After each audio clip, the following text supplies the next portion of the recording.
All right. So it's very good to have all of you here with us today. And if you'll just find a comfortable position as we begin the meditation. And I'm going to, if you please mute yourself.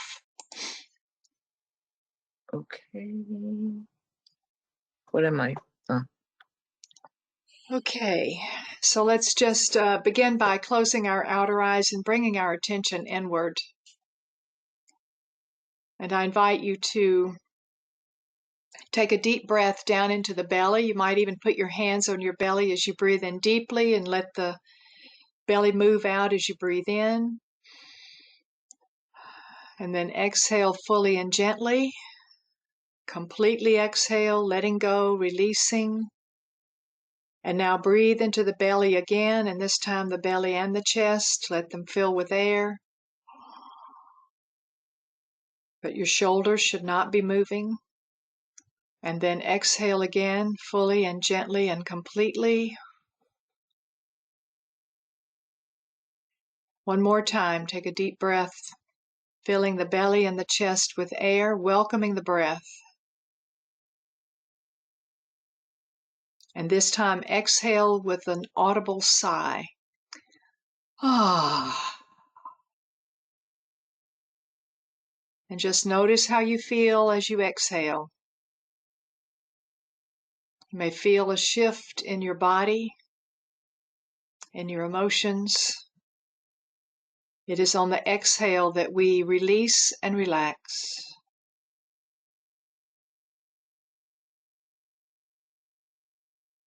And just want you to consciously decide to set aside any concerns, any upsets, anything but being present right here, right now.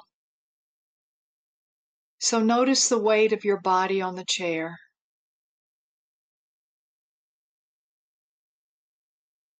Notice where your body is touching the chair.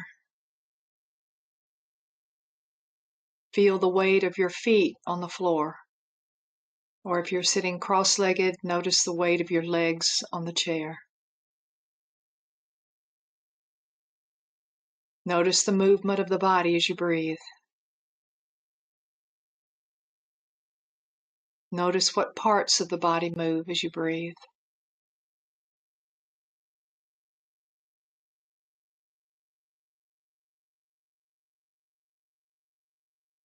You may notice the sound of the breath coming in and going out. And perhaps the beating of your heart.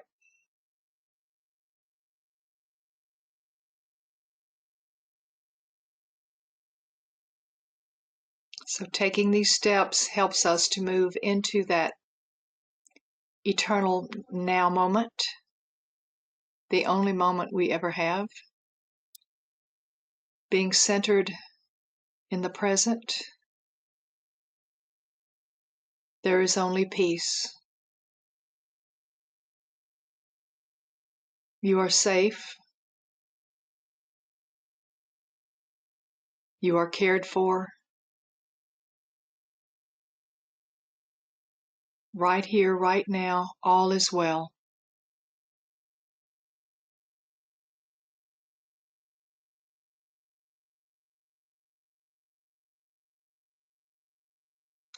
So I will say some affirmations that I invite you to accept for yourself if you are comfortable with them. And we begin with the affirmation, I am loved, fully and completely, just as I am, right now and always. I am loved.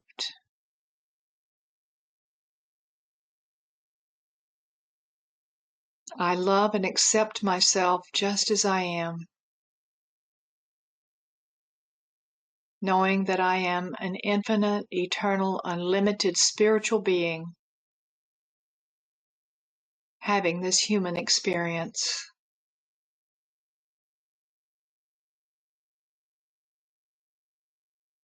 I embrace my feelings, and I release any that are unlike peace or love. For my nature is love. My divine nature is peace.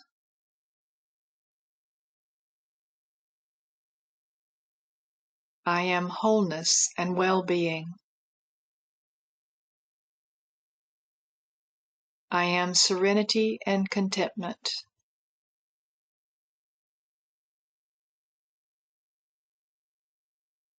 I am abundant and financially prosperous.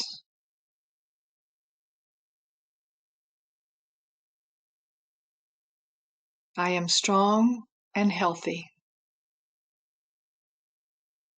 I radiate vitality and balanced energy.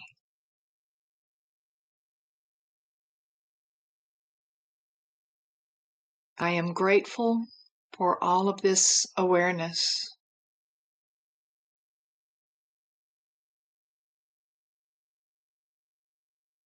I am all I need to be.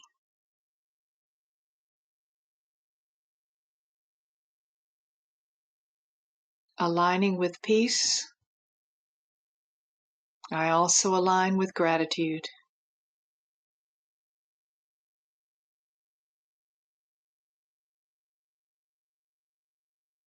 I am blissfully grateful.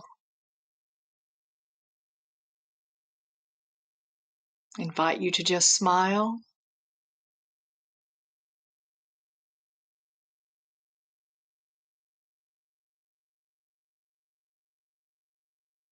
Smile into this moment.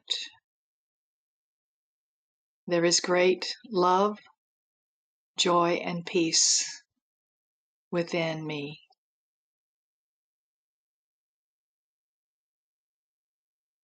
Take another deep breath, please, taking all of that in.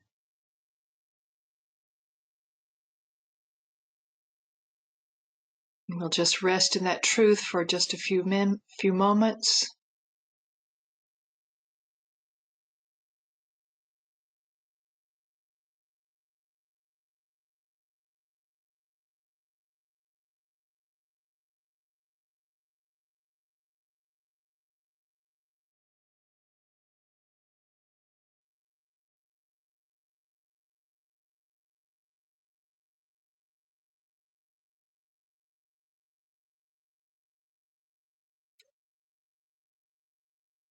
I am loved. I am peaceful. I am grateful. And so it is. So when you're ready, I invite you to bring your energy and attention up behind your eyelids. And when you're ready, open your eyes and give us all a namaste.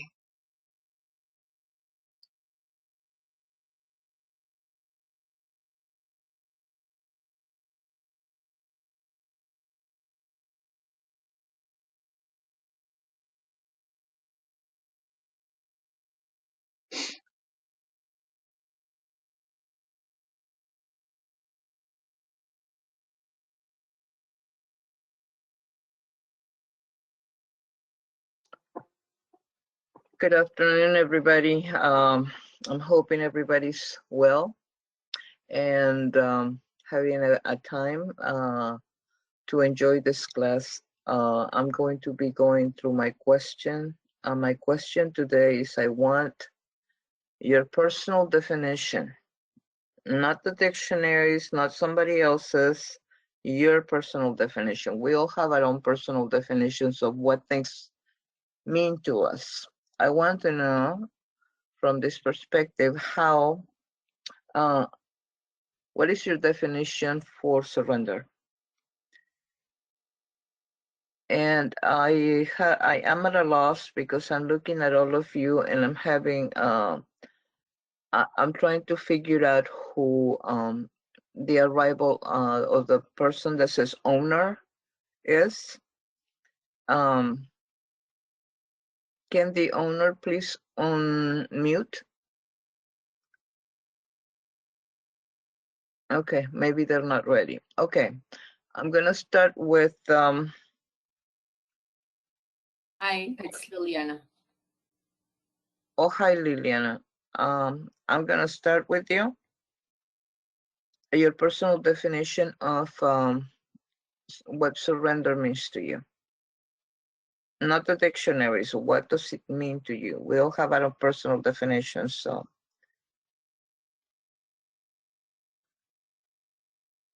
Surrender for me means is letting go past my conditioning, letting go past my sensation, and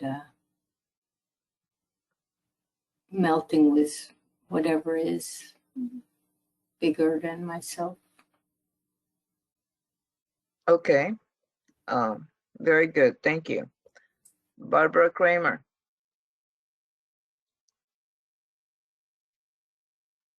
I have a camera. Yippee, I finally discovered how to use that. it. I am so happy for you. Yay! I get to see your yeah, face. But anyway, my definition of surrender, oh God, I guess if I'm looking at it from the point of view of atonement. Of you. I don't want anybody's definition. I want yours. I'm going to give you mine, but it's pretty. No judgments. It's attached to this for me. Since I've been doing the course and other stuff, surrender means kind of giving up the false self or the egoic self that I have carefully constructed for many, many years, and being willing to surrender to what I know is the truth, although I don't always like it. Okay. Okay, thank you. Penny. I needed more time. My first thought is to give up or give in. So if we're trying to put a positive spin on it, it would be to give up or give in to. Well, I guess what I'm trying to say is not letting the ego take over. So I'm surrendering to my spiritual nature instead of my ego personality. Okay, thank you. Miss Sheree. I just wanted you to know there were two others here enjoying the meditation that hopped up here. I know, I saw Emma. I didn't see the kitty, but there she is. Okay, I see. Surrender for me is there's no more that I can do about a situation, whatever, of my own power, my ego power. I have to surrender it to spirit, to the universe, my higher power. Okay. All right, thank you. Irma.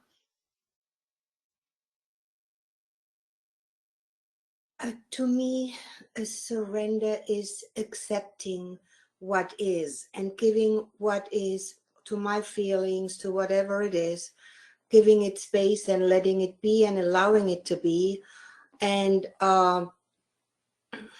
accepting it. Okay, thank you. Marta.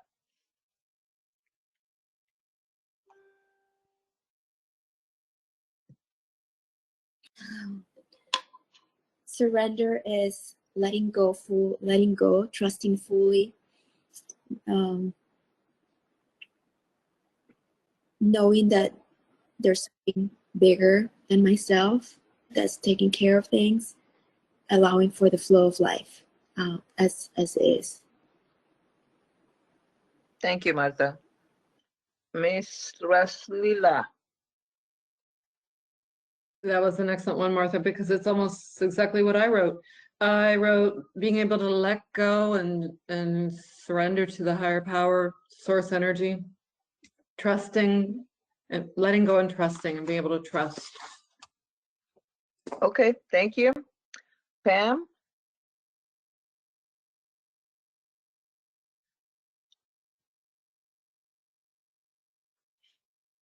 My first thought was just to let go and let it be.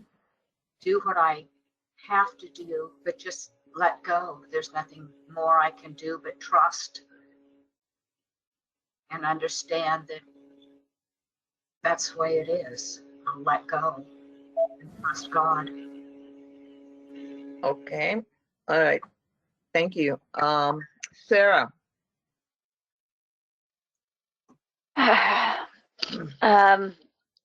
I think to me, surrender is letting go and stop pushing against, stop fighting against what is, and accepting everything. And yeah, acceptance of what is. Okay. Thank you. Diane. Acceptance is what came to my mind as soon as you said it. It's just the idea of serenity. Surrendering is to accept. Okay. Surrendering is to accept. Accept what?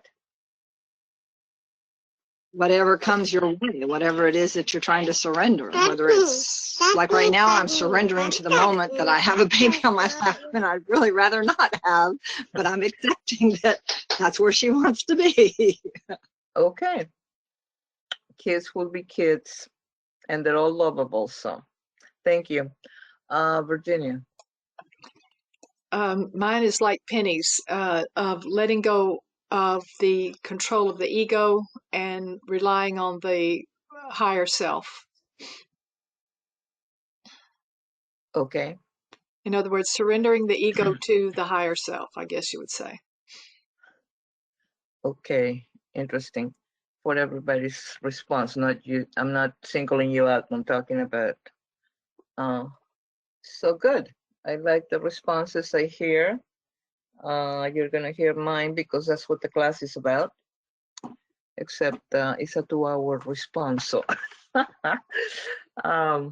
so today's class is different topics. One is allowing, means surrendering. To allow means to surrender. Then we have trust. Everything is malleable. Opening to the expansive field by playing this happened, how interesting. And how do you know when it's you or your higher self or your guides or your ego? At any time. So that's our class today. Thank you for coming. So most of it is, the whole topic, the major topic is about surrender. So the first piece in beginning to let go or surrender into the now moment. I love something that Virginia said during the meditation. It was blissful gratefulness or something to that effect. And I loved it and I logged it in already. Blissful gratefulness. Awesome. Thank you, Virginia. And I'm saying that because that was in the now moment that's still with me, resonating from your meditation. So when we begin to let go or surrender into the now moment, like surrender into what is now, like many of you said, letting go into what it is now, not what happened 10 seconds ago, not something you're pondering or carrying on in your mind. That's not surrendering, that is still carrying it with you. That's dropping it to allow the peace that passes understanding, or the peace that requires you to react. The peace that allows you actually to act, not react. So that is what we're looking at here. So like surrendering to what is right now instead of trying to fix it or change it or make it different, because that, listen up, because if you do not, that creates suffering. You're gonna be misinterpreting, and you're going to be in a lot of judgment, not only of yourself principally, but of others. So anytime we're fighting against that which is in our now, we are going to have suffering every time. So the first piece is being aware of what that does. Before you surrender, you have to know what you're surrendering, okay? So you need to be aware by becoming the observer. Becoming the observer is huge because you cannot choose unless you are aware that you are choosing.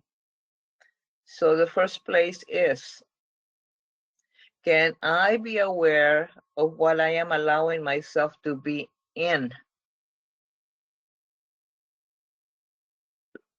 See how empowering that sentence is? Can I be aware of what I am allowing myself to be in?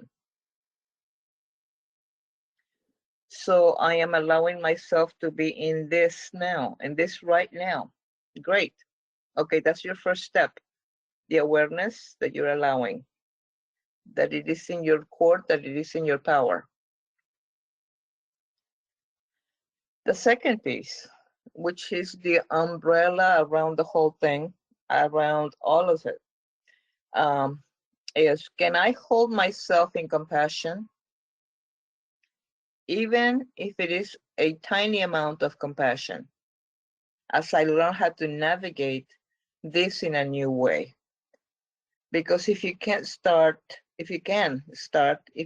hold some sort of awareness and then begin to have some self-compassion while you are learning how to do this, maybe instead of beating yourself up and belittling yourself and whatever things that we say to ourselves, let's settle into a little bit of compassion and then begin to allow, to drop. I call drop it into the moment.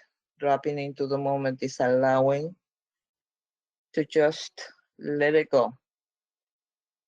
I'm going to address what is letting go in a minute, because a lot of people don't even know what that means. They're aware of the of what's going on, but they don't know how to drop something. So it is almost this feeling of what if I just stop whatever I am doing? Because when you are trying to control something, or you do not know how to just drop into the moment or allow, like I was saying, that's like I might call it allowing the surrendering. So if you can allow how to drop into the moment, to be what it is. Several of you said acceptance, and let it be surrender. There is a little bit of like this movement. There is an energetic movement, or there's energy, almost like an anxiety, or like you start revving up because your judgment just got pushed in, and that's what you're trying to surrender. When we're trying to surrender something, it's because we're agitated, we're anxious, we are trying to solve, control, and manipulate things in order to be the way we think things should be. And when they're not, then we start to panic, okay? So this revving up, and you want to turn the engine off so you are not in that space, in those feelings of discomfort. Because those feelings are agitated. So like I said, you want to turn off the engine. So the way you turn the engine off and let go, stop, is to just be if just for 1 minute, can you just stop? What if I just not try to do anything? And then in a minute later, you can go back and start or restart whatever it is that I was trying to fix. not necessarily in that order, but if the moment that you stop participating into that, that's the moment that you need to learn what it is you're stopping. Okay, stopping what? Stopping the event, stopping the situation, stopping the whatever's happening. No, that's not what I mean by that. So then a minute later, you can go back and restart and start doing everything right. And then you practice again. Wait, what if I just stopped and did not try to do anything right? Okay, great. I don't have to have an agenda to make things right. We're always trying to fix something that does not need fixing, because what happens is we're not allowing the experience. We have the ability to allow our experiences, but we do not, because we don't want to feel that. We do not want to get into an emotional rev up that we ourselves are creating. So the awareness is about your rev ups, so you're trying to do things that are right according to your perception. Great. And then you went back and did your, this is not black or white. It is not like you surrender or you do not surrender.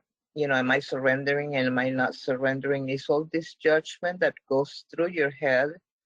Like, am I surrendering yet? Have I done it? Am I still doing it? It's like when people say, okay, sit into your now, and people think that they're waiting for the now. Like they're looking around like, is this the now? Is this it? Is it this? Is it the next moment? No, wait a minute. I had a thought. Is this the moment? No, because I had a thought. Not because I moved my leg. Not because the moment doesn't mean that you become inactive. It means that you become aware. Big difference.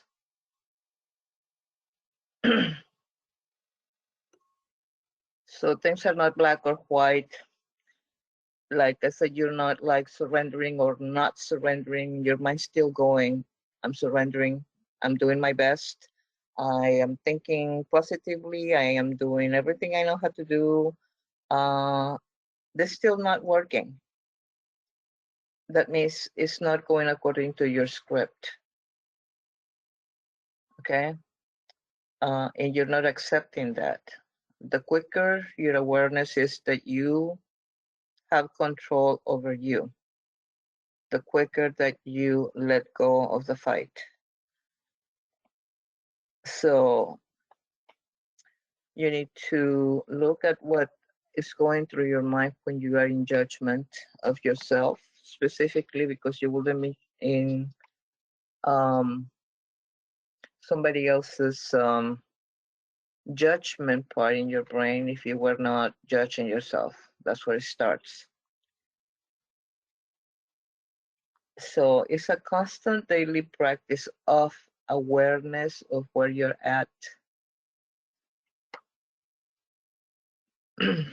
Practice of releasing control.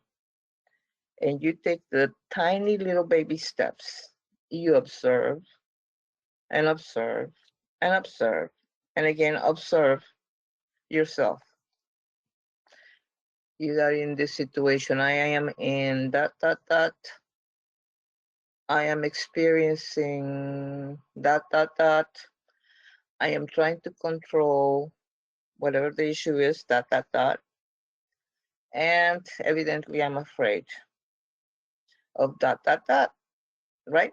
You're observing, and then you allow yourself to have self-compassion as you're doing this, and then you say, okay, I am going to practice surrendering, so I am just going to stop. I'm just stopping. Okay. So what if you just stop whatever it was that you're trying to do, fight the feeling you are having, and force yourself to find, for example, a place to live, or force yourself out of a relationship, or trying to create a relationship, or figuring out money, right? This is an active, energetic movement, okay? This is not, you have to realize the energy. You may think that you're not doing nothing, but it's an active energy movement. You are going and going and going with trying to control, to release the anxiety, to not feel whatever. What if you just stopped again? What does that mean exactly? It means that you must feel everything in that intensity, that which you're trying to get away from. And that is what we do not like. We do not like to have to feel things that makes us uncomfortable. And because of that, judgment jumps right in to distract you from feeling uncomfortable. We do not like that. That is why we keep going nonstop. That is why we try to control and do. Because we do not like it when we sit in that uncomfortability, which we are uncomfortable in. It is like, hell no, you know, whatever it is, your judgment is going to take over. It's going to say, it's going to fight you, and it's going to fight whoever or whatever situation, event, person, whatever it is, it's going to fight it. It's going to already come with a fight. And what is it that you're fighting? You're fighting the feelings of uncomfortability. Like when you surrender, you feel, and when you feel, your attitude feels very much out of control. But if you are observing, if you observe yourself feeling and you hold compassion for yourself, again, if you hold compassion for yourself, as you're feeling almost like a grandmother, a figure, holding you or being compassionate towards you, whatever image of love you have of somebody who could be compassionate towards you. Because we all, the more, you're not going to think that you have many people that can be compassionate towards you, but that's your judgment. Because of course we're compassionate, but everybody else couldn't possibly be compassionate towards us. We're not talking about somebody else being compassionate towards us. It's us. We are the hardest on ourselves. Okay, so remember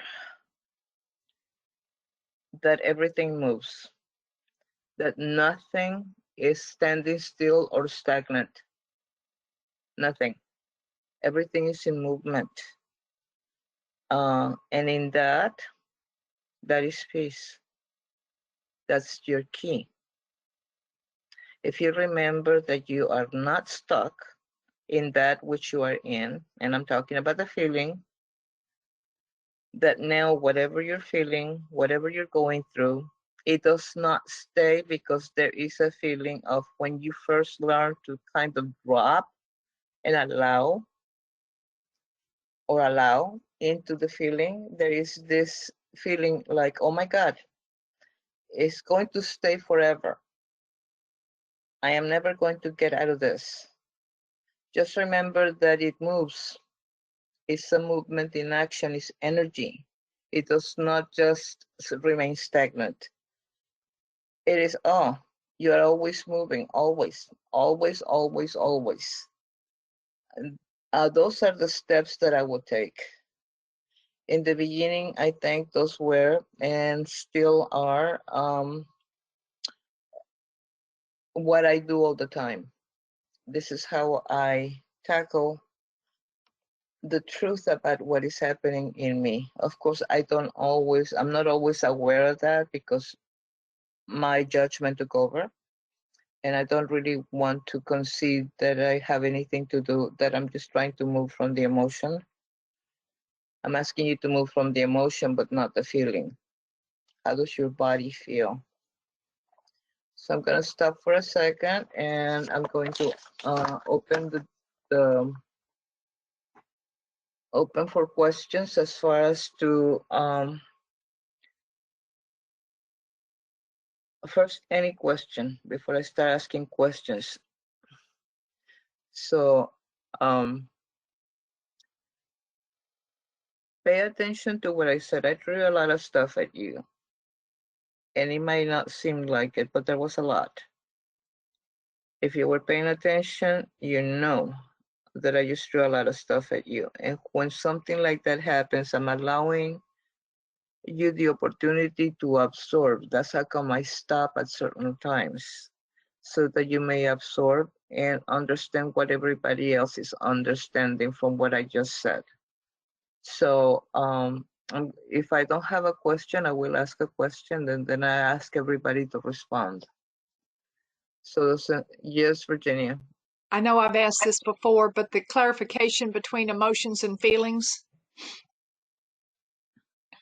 Feelings are of the body. Emotion is of the soul. It's more related to the heart, but I don't want you to confuse emotions with heart love, because it's not. I want you to separate what feelings are and what you name them as. And by naming those feelings, you gave them the power to do whatever your definition is of whatever the title you gave that emotion. And only you are the one that knows how that emotion affects you. So instead of getting into the whole allowing the body to just express without knowledge that you're reacting, that you are expressing cellular memory, that you need to know that you need to be aware of what's happening in your body, that you are in discomfort, that you are not comfortable by any means, and that feel how you're breathing, feel how your blood is moving through your system. If your pressure started to go up, feel how specifically life force. The life force comes from your breath. One of the ways is through your breath, and it's the allowing of life, it's the allowing of chi, it's the allowing of prana, or life force, vitality. If you're tired, it's because of if you're always tired, it's because of all the denial, all the trying to repress rather than express, because we're reactive, not active. So I think I'm going in a tandem here. So let me stop, because that was I just wanted to clarify what I'm referring to here. Anyone else?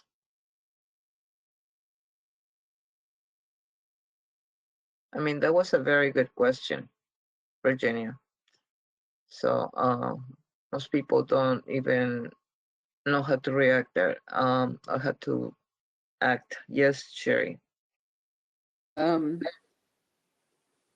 Everything moves. That's the key to peace. Nothing stays the same. Right. So who nurtures and loves me? Like when you say, do that for yourself, imagine that person that does that for you. I don't have a model for that in my life. Okay. Do you have a model of you loving your kitty and your dog? And no. Okay, you do have models. Okay. Because we're looking at love. How can you give love to you? And that's a way that you give love to yourself, through your kitties, through your cat, through your, okay?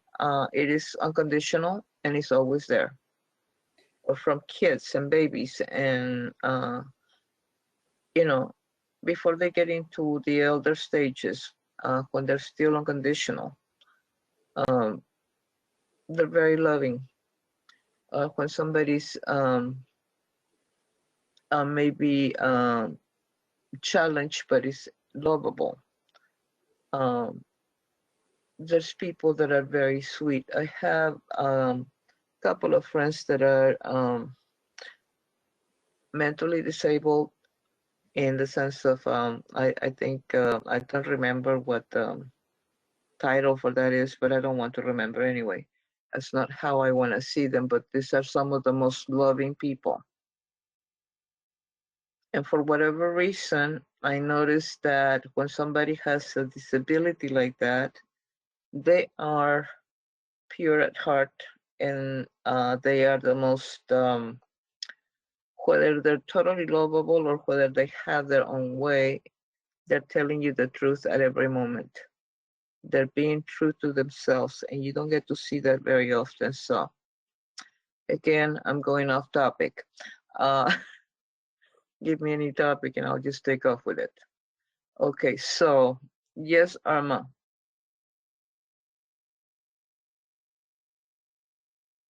Okay, now,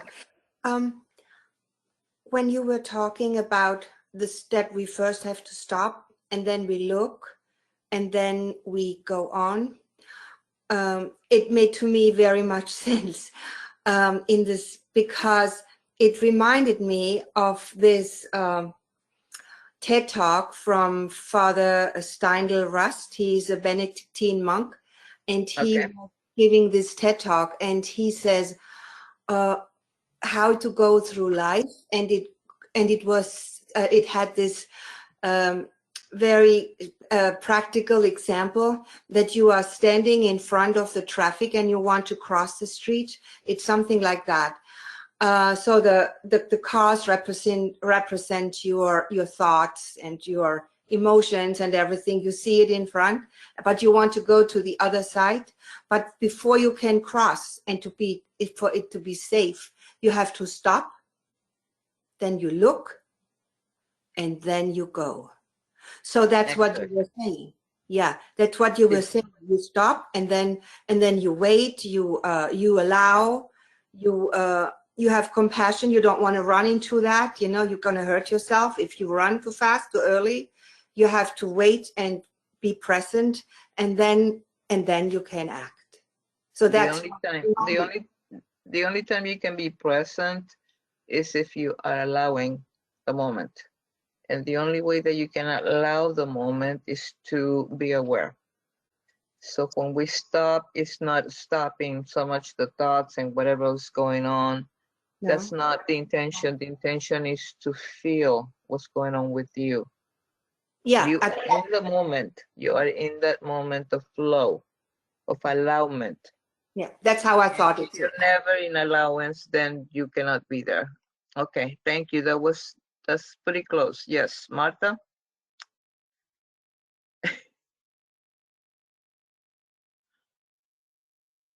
Are you okay, Martha?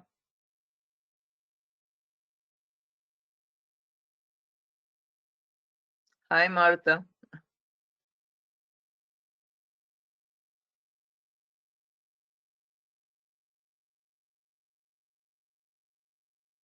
We cannot hear you.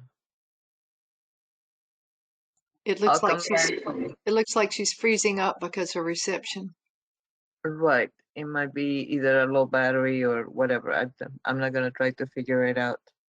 So we cannot hear you. You have your reception is a little low. Yes, Sarah.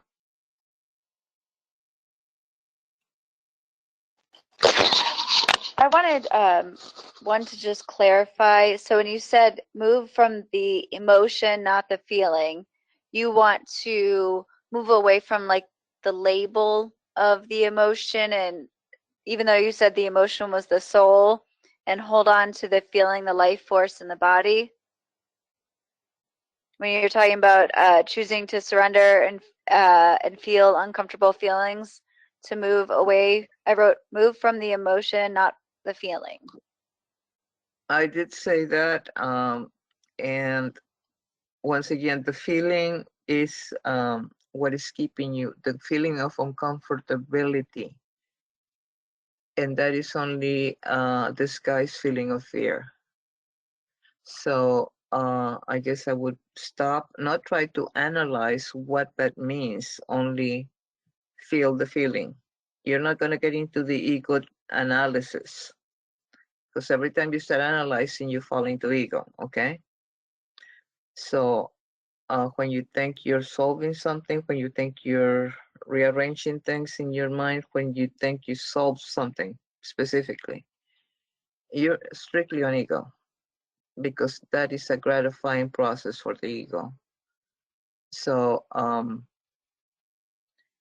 talking about feeling, we are aware of the feeling, not trying to stop the feeling, but actually go through it, allowing the feeling what it feels like without getting into the revving up, because you're already revved up and you're trying to stop the revving up. And the revving up is that's the stopping of the feeling. That's the part you're trying to stop.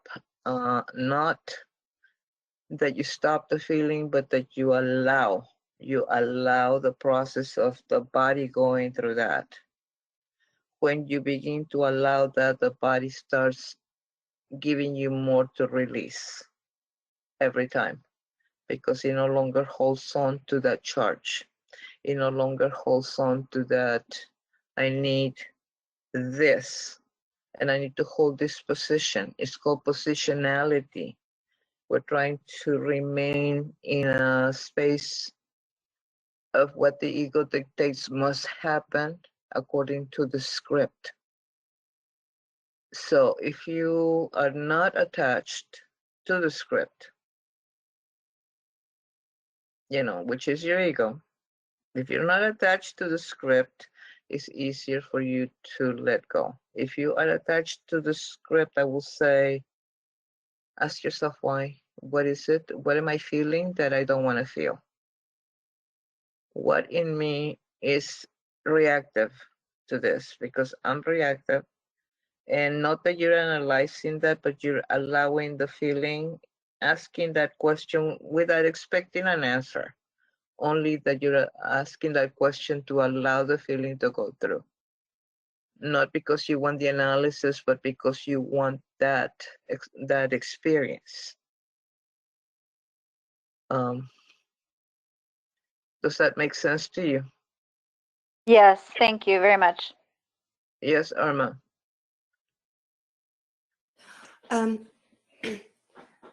That debate about the feeling and the emotion, it seems very interesting to me.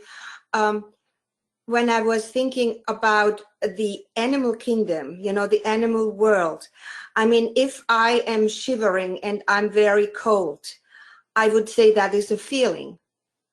I have a sensation in the body that is expressing itself. I mean, that is expressing itself. So in the animal world, if I react, I react usually to a feeling. That's what I was thinking, not to an emotion. Right. Yeah. So I can observe that feeling. It doesn't mean that my coldness and my shivering goes away while I'm looking at it.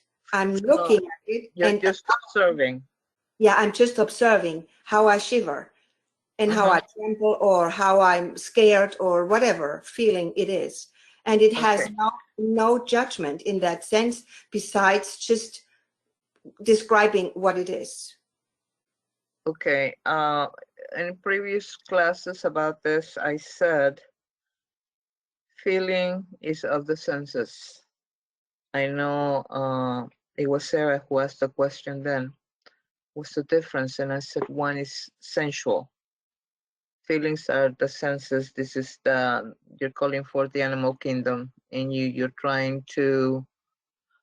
not going to subdue the animal. Okay, you're allowing the animal to feel whatever it's feeling without attacking it.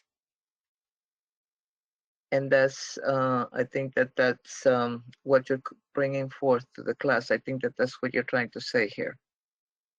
Okay. Yes, Virginia. So if I'm cold and uncomfortable being cold, I'm having a sensation in the physical body, and I'm unhappy about being cold is the emotional reaction to that.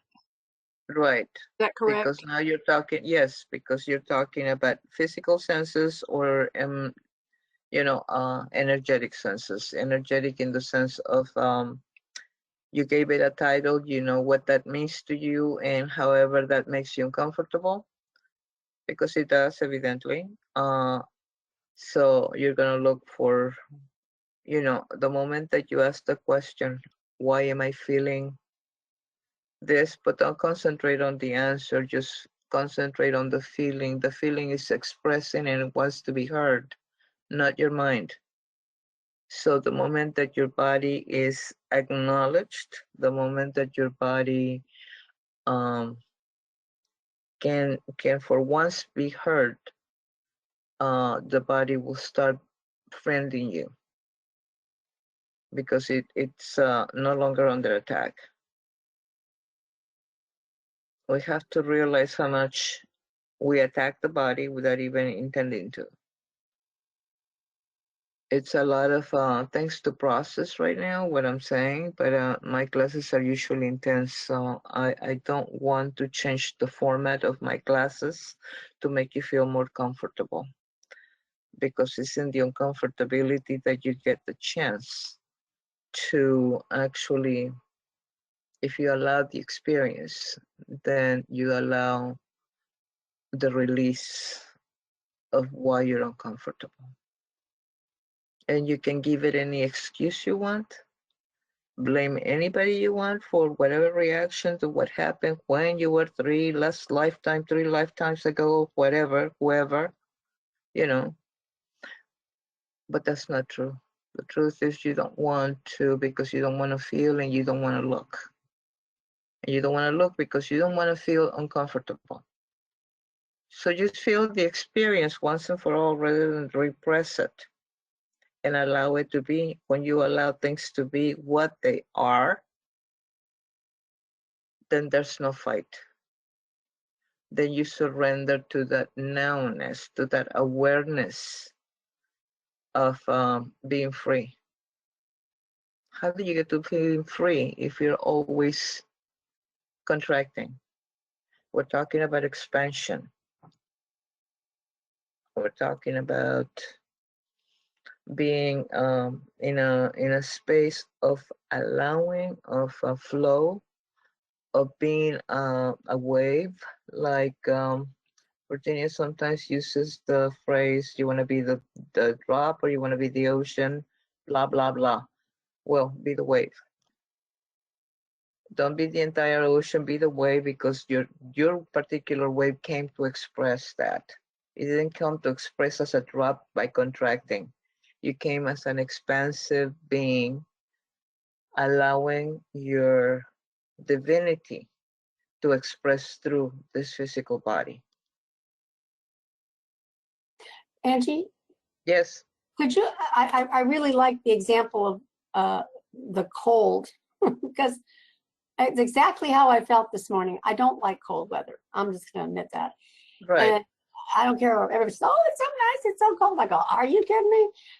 So like this morning, I'm saying, so I felt cold, and right away I feel, so I guess by extension, I went, so then I felt my body was cold. My feet particularly get cold. Like Sunday, it was a lovely Sunday service, but my feet were freezing, so I was kind of miserable. And so then what you're saying is, because of that, that's the physical uncomfort. So then I say, so I was singing this song this morning, I hate winter, I hate winter. like duh. Uh-huh. So then the emotion is the dislike of. All right. It's the frustration. It's the frustration. It is somehow you feel vulnerable because your feet got cold, and because you feel a sense of protection because you need something. You need to be warm, or you need to, it refers to a need. Okay. So if you understand that it refers to a need, and then if you don't have your needs met, then you get into a situation of maybe fear, because then you cannot provide for yourself. I mean, it's But isn't that analysis then? Then you're going into the egos. no, I'm explaining to you, so you don't have to go through that. So by extension, though, I'm wanting to see, okay, so when that happened to me this morning, and I said, I'm cold. I don't like cold weather. I was angry because I wish it was warmer. So that's when we have to stop and just observe the feeling, observe my body, and just not explain. But where is that going to take me? Because I would still be kind of miserable. Well, if you allow it, your body will tell you. Oh. Your body will relax because you're paying attention. Your body will become more accepting. And I don't know what the resistance is to that on your side. I mean, on my side, I'm the opposite. Well, I don't like cold, but I don't like hot either. Mm. I just want a temperature between 76 and 79. That's it. 3 degrees of difference. Don't give me anything else than that. I don't want it. Okay, so I always adjust whatever it is I need to adjust, whether I take some clothes off or I put more clothes, but I'm always in an active role. I don't sit there and say, oh my God, it's this temperature or whatever, It's like if it's raining and somebody says, I hate rain. It's raining. No, the fact is it's raining. Whatever value you give to that, that is what holds you back. The value that you said, okay, what does this mean? I mean, even the Course in Miracles tells you not to give value to things, because that gets you stuck. It gets you stuck because, okay, it's raining. I hate it because I don't like to drive in the rain. I hate it because when it's raining, everything is gray. And when, and you start getting into the dialogue, and you're even explaining to yourself, why am I cold and I hate cold? And you already know these things. You don't need to be hearing them. Your body is expressing so you can hear it, not your mind. Right? Okay. So,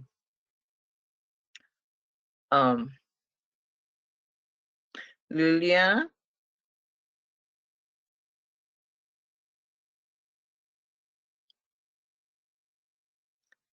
Liliana? Yes. What do you think? The most important part for me is being able to have the willingness to go through it in the moments of intensity, and not being able to be taken over by what the mind is telling me and the resistance feeling.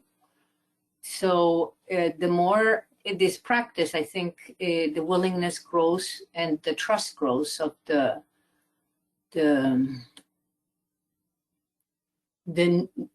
there's no need of holding on to what I was used to, because really it is a deconditioning. Right. Okay, thank you. Like Penny was saying, she was feeling cold. We're talking about feeling, okay? But then the emotion. And when I get cold, my feet get cold. And when I do this, and this happens, and that happens, and there's a whole story that goes with it. Drop the story. Allow your body to feel, even if it's cold, allow to feel it. If it's hot, allow yourself to feel that as well. No matter what, allow the feeling. Realize that you are running away from the emotion, from all the trying to explain, because there's no explanation. The body does not react like the mind. The body has its own set of memories. and it's trying to speak to you. So if you are not aware enough to listen to your body is 1/3 of you, of what you came to express. So you're actually disowning 1/3 of your life. Okay? And that is something that you really need to look at, because if you really want to be aware and awake, you need all of you, all of your, it's like getting up and saying, okay, I'm not going to use my feet today. I'm not going to use my left arm. I'm not going to use whatever. And there's no reason for that. When we allow ourselves to not be reactive because of our body trying to communicate and saying, hey, I'm here. Can you hear me? Can you hear me now? How uncomfortable do I have to make you for you to listen to me? What is it? What else do I need to add to the pot so you can hear me? And this is nobody doing it to you. This is you.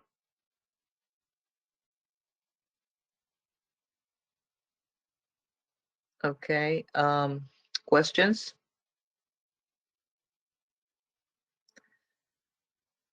Okay, I'm going to stop the questioning there, and I'm going to resume with what I said earlier, trust, because everything is malleable, everything it changes.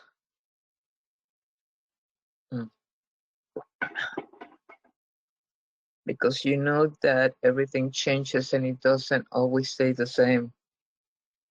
At that moment, you allow your field, not only your heart field, but your aura, your energetic field, to expand. So you start by expanding the field, by playing the game. Oh, this happened. And rather than react to it, just go, how interesting. And look at it from an interesting perspective rather than the story that you have created. Not, oh, this means this. No, it doesn't. That's the meaning you gave it.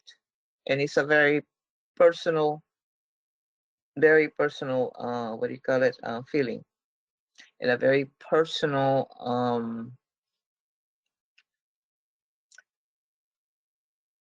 explanation, because you're the one giving it that thought. Nobody else gave it to you. Not society gave it to you. You gave it to you, because that's what it means to you. So instead of it is rigidity. It is like, I'm so rigid.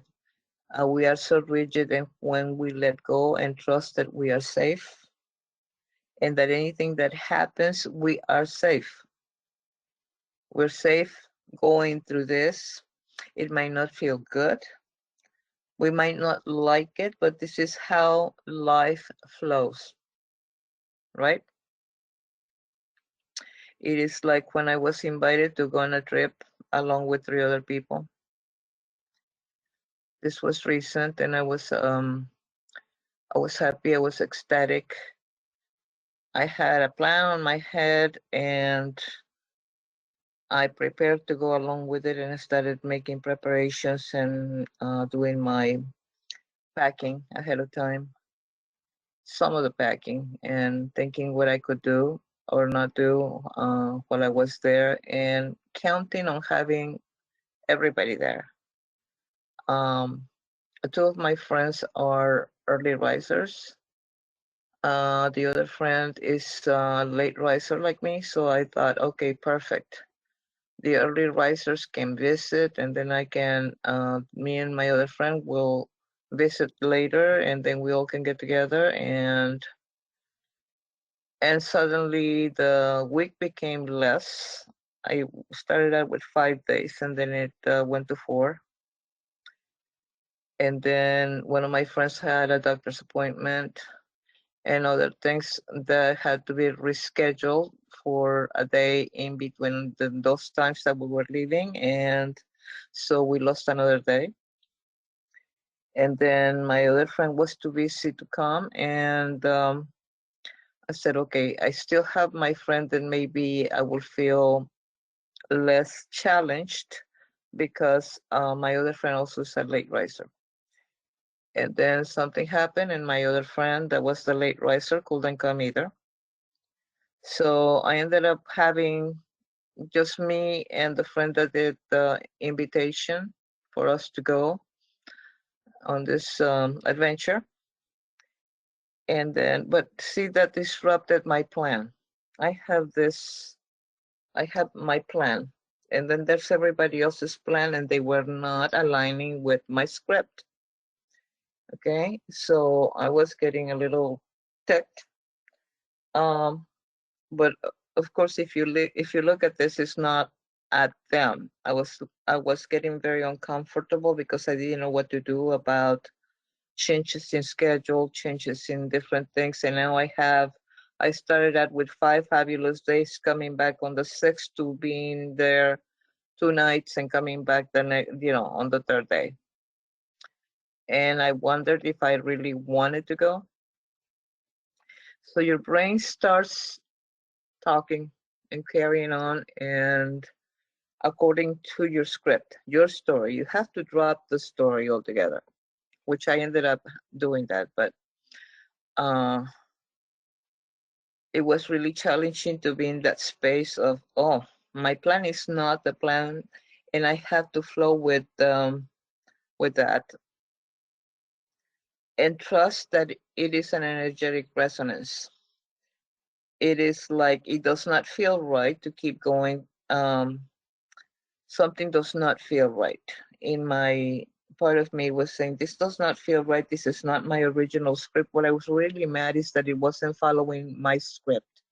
Not that it meant this and it meant that. All the things that I did was my explanation of why I was feeling irritated. And the more irritated I got, the more the story grew.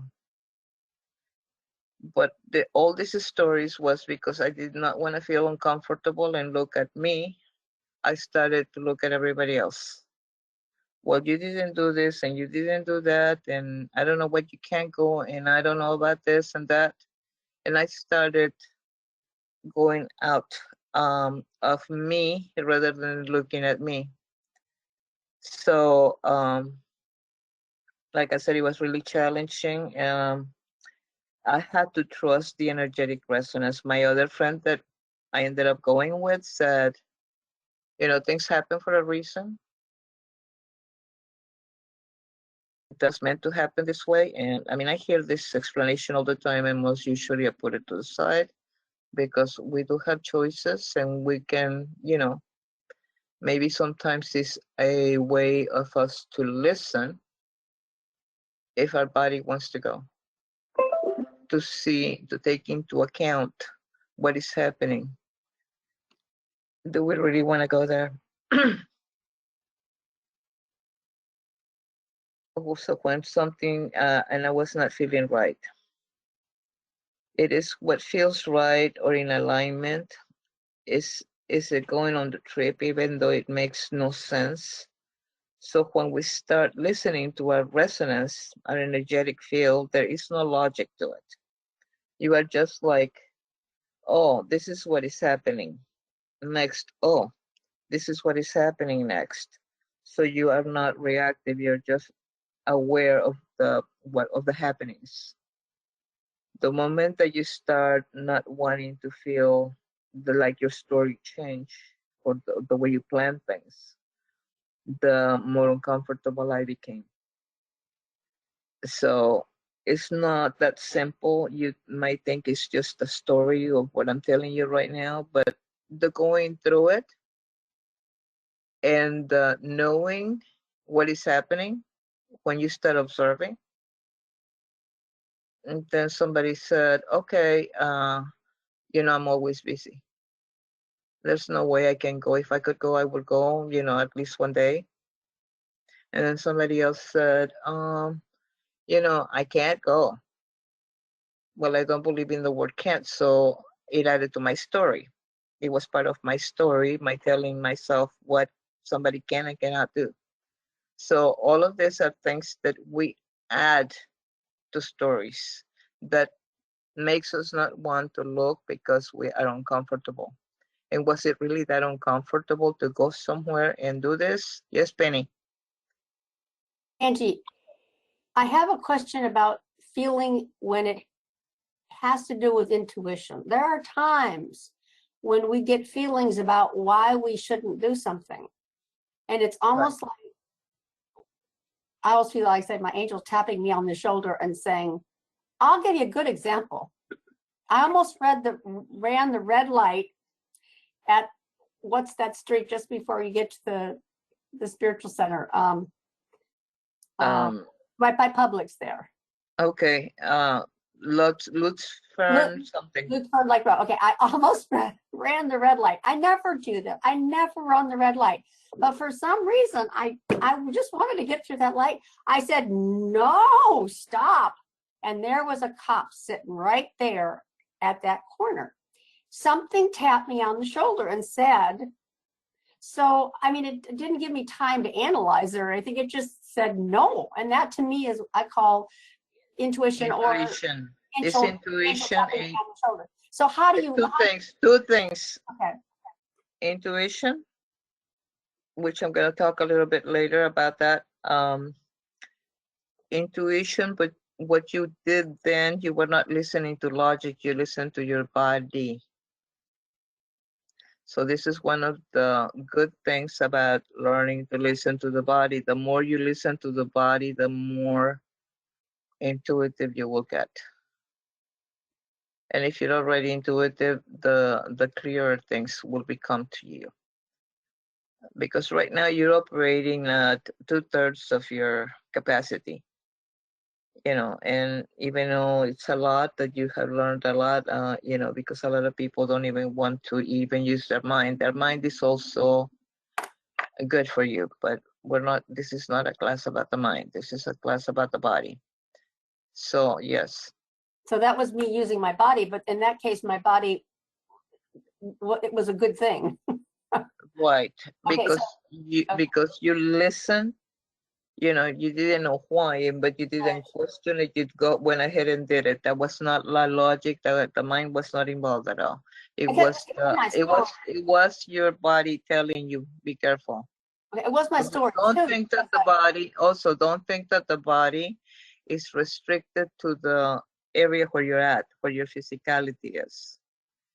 Your body, like you, is expensive. The more, again, that malleable field that I was talking about, that expensive field also belongs to the body. So as your body is going through the motions of driving a car, it's also expanded as that car, expanded to be aware of things. When you react, people call that an intuition. When you're actually acting on the promptings of the body. But it is actually the body's natural ability to warn you. Okay? All right, we'll talk about a little bit, because it's a very expensive subject. So I was in the middle of explaining about my trip. So once I started reacting and, oh, this is happening, rather than trying to control it, oh, you know, what is next? And next, and next. And I was just observing what was happening rather than trying to fight it, rather than resisting it, I was saying, okay, next and next. So with every movement, you move out of the mind into your body, like you were saying, Penny, with hearing your body telling you stop. So you move from the mind into the body and the heart. You are like, I am just going to follow energetically what feels like the flow of my energy. And it is never really going to make any sense. Like you, Penny, did not know why you were stopping, but you stopped. It didn't make sense, but you did follow it. It is like, what the heck? That is how I live my life. That is all. Following my, what a lot of people call the gut feeling or the tapping of the angel on the shoulder. That's the only way I live. And it's interesting because that's the way I live my life. I don't have another way of responding. Yes, sometimes I get into the story, but then the moment that I decide to drop the story and people still thinking because they're following their own story, they respond to me like, okay, are you mad at me? Are you not, no, I'm not. At that moment, I was no longer mad. At that moment, I was no longer in any sense of disquieted. But the other person was still following their story. And I don't know what their story was, so I dropped their story as well. Because when you start dropping your story, you drop the other people's stories as well. Otherwise, if you did not drop the other person's story, that's still your story, not theirs. It's a big difference. You might want to listen to what I just said again. And don't ask me to repeat it because I don't know what I just said, but it just raised my hair. So,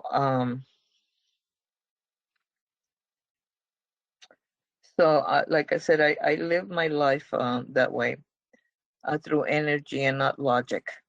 It does not and it cannot make sense of things, events, situations, or people, because everybody has their own story, their own analysis of what things mean. And especially if they do not follow your script. But it does not make sense of things, especially when my life does not make sense a lot of the times.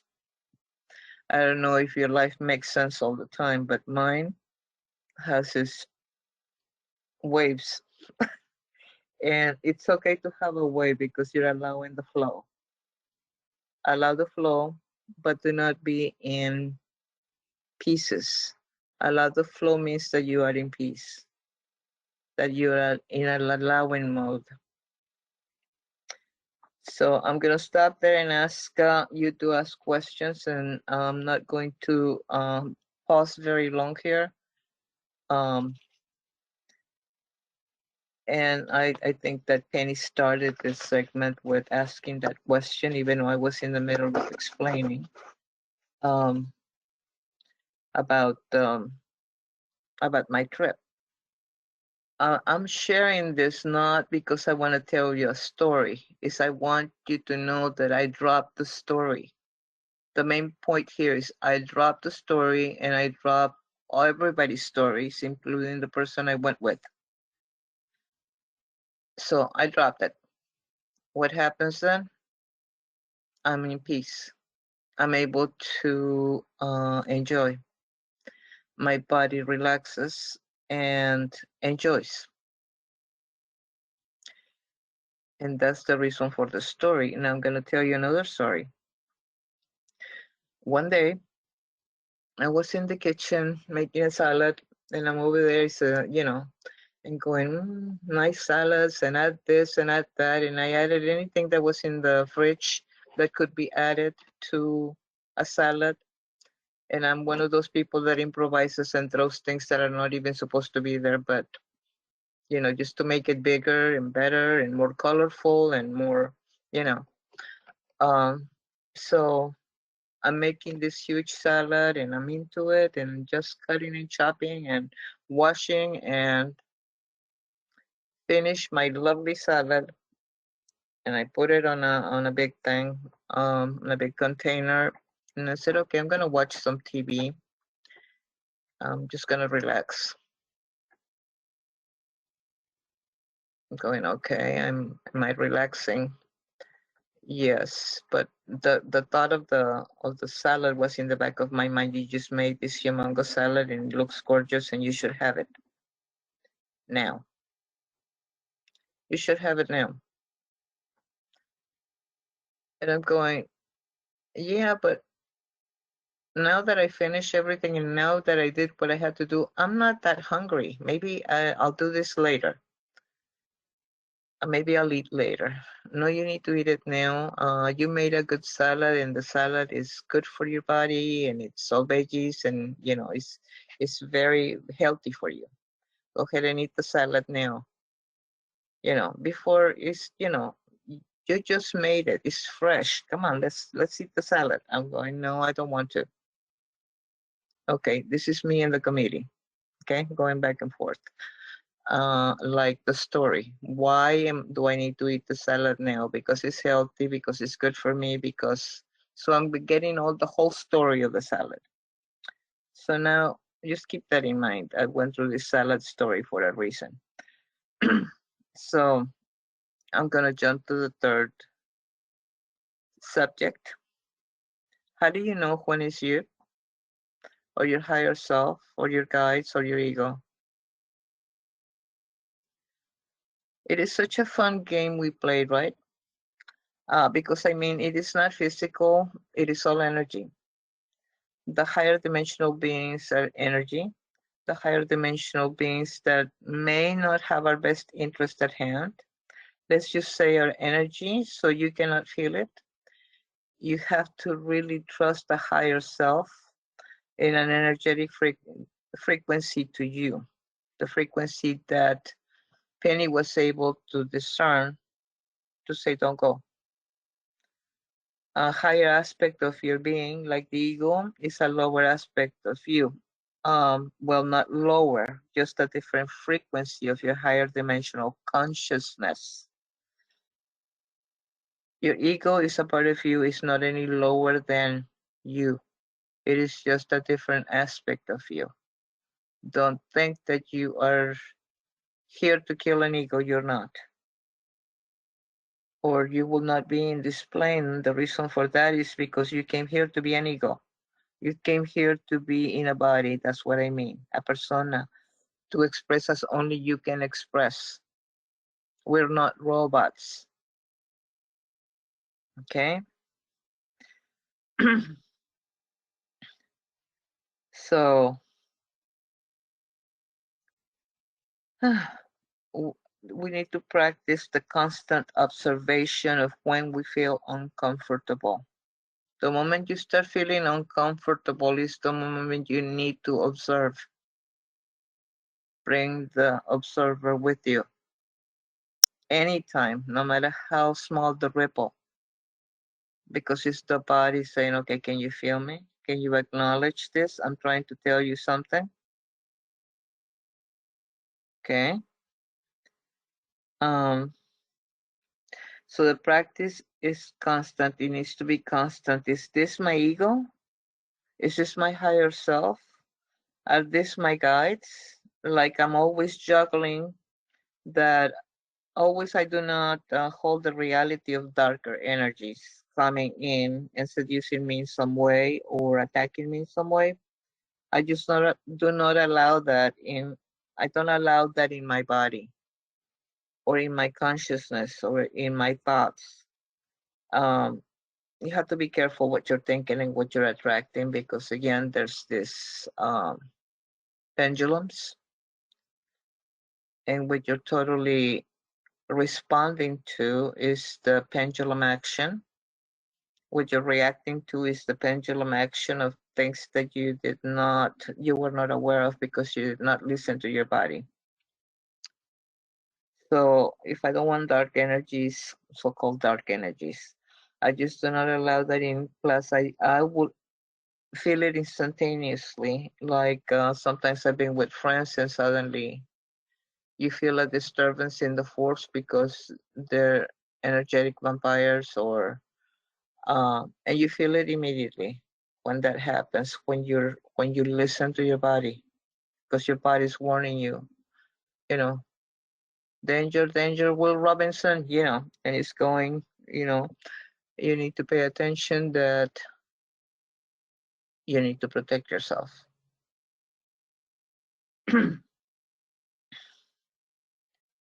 So you do when you do that, you recognize it immediately because the vibrations are so totally different. And when that happens, just say, I'm not here. I'm in a higher vibration. I choose to stay in a high vibration, and regardless of what people do or don't do, or whatever their intention, whether they're to rob your energy or to mean some harm to you or whatever, it won't happen because you will not allow it. You will not allow it just by intention. I am not in this. You cannot reach me because I'm in a high vibration. I'm putting myself in such a higher vibration that you cannot even see me to really, grab a hold of me. So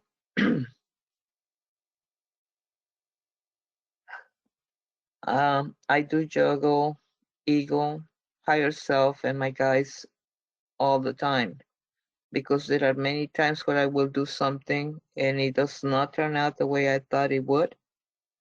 And then it's like, well, what aspect of me decided to do that? And what I always fall back on is, who cares? Who cares? Like, if I try to figure out why did it happen? Why did something that was not in what I call my script, how did I do that? Listen, this is the way I see things. It is all practice. This is how I see it. It is just a practice of what did it feel like when I decided to do the trip or to make the salad. Now the salad is the example that I gave you later so I could explain a little bit. It did not feel right me sitting over there watching TV because there was this thing on my head going, you need to eat that salad. You made a salad, it's good for you, blah, blah, blah, blah. So what part of me had it all planned? The ego, because it's carrying on, blah, blah, blah. It's the story telling you the reasons why something should happen, or why you're right, or why it is insistent that you do something. It's almost like a little dictator going, go do this, go do this, go do this. Does anybody ever feel that way? That your mind is unrelenting going, you need to do this, you need to follow, and it does. So how did I, in the beginning, how did I feel? Did not feel right? What part of me had it all planned? What aspect had me turn around? My guides. So I am always watching and observing. What energetic frequency had me, like, make the salad, okay? What energy frequency said, do not eat the salad? What energetic frequency said, screw you at needing a salad anyway? Because they are different. You can feel that there is a different frequency. There is a different feeling. If you start diving into it, and the more you kind of become, like, I always call it, like the ascension scientist. An ascension scientist, you are like ascension Googles. Like your ascension Googles are on, and you are like, okay, I know that there is all these different kinds of frequencies that I am tapping into, both internally and externally, and I have to get clear on getting my radar real clear. What does the ego really feel like and sound like? What does the higher self feel like and sound like? What does my higher consciousness feel like and sound like? What do my guides feel like and sound like? Because it is like this. You were just like, sometimes I think I am nailing it, and sometimes I seem to be nailing it, and then I stop and my mind, starts to analyzing. What are you nailing? What does that even mean? I'm following a story, even when you feel like you're right on. I'm nailing it. I'm right there. I have it. I had an aha moment, and you're going, what does that mean? It's part of a story. I'm following a story. Okay. I think I'm, what does it mean? Like, it's not, is it, I don't know how to put this. It's like, it's not it all just a human experience. Didn't we come here to be human? It's all just a human experience, and there is not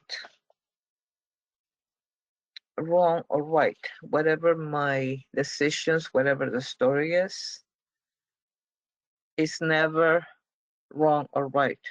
I'm just learning, and if I have had experiences where I have moved out of a place, moving to a place, moved out of that place into weeks, and moved into a new place. I have done that 22 times in 1 year. Imagine moving 22 times in 1 year. Okay, I did that. And that was almost like every 2 weeks. Okay. It's a true story. And all happened in 1 year, right? And so it is, so is it like, was it bad? Don't know. It got me to where I am today. Was it good? Did I listen to ego? Did I listen to higher self? I do not know. But I got to where I am right now. We tend to beat ourselves up, huh? But it is a fun game to practice, right? We're always practicing. We're always doing. I'm telling you my story. I'm telling you how I do things, what I went through. We tend to beat ourselves up, but it is a fun game.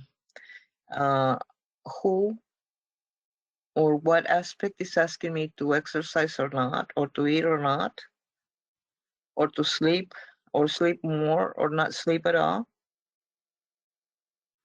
Or who's saying go for a drive, or don't go for a drive? And if we are just sort of like, you observe and you do not make it right or wrong, it's not about like, oh my God, I have to be listening to my higher self, or I have to be listening to my guides, otherwise it is not right. That is impossible. You're always going to hear your ego. And why are you always hearing your ego? You will always be hearing your ego because it's the one that has the story. It's the one that is going to be yapping at you. But if you start just acting without the thought, without the story, then you're in your natural element, what I call yourself, your true self. And your true self includes your guides and your higher self and your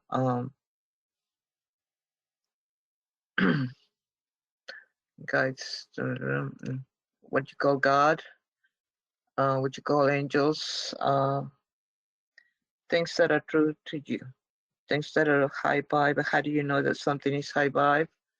Because it makes you feel peaceful. There's no questions. The ego has the questions. When you have no questions, this is your spirit talking.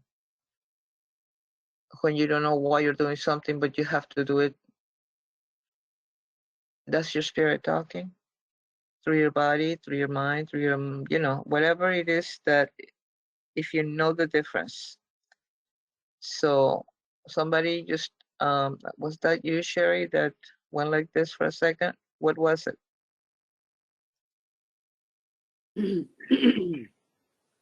So I had a situation where it was not in my script, and I felt this person was being very abrupt, and I was just taken aback by it. And then all my stuff kicked in, and at that point, instead of acting out how I'm feeling or conveying how I'm feeling at that moment, is it best to just disconnect until you've gotten through it and observed it, know what it is, and let it be? No, because you have to stay in the moment, and whoever you were with was giving you the opportunity, maybe, or giving themselves the opportunity to get back to normal, get back to, I don't want to say the word normal, I would say the word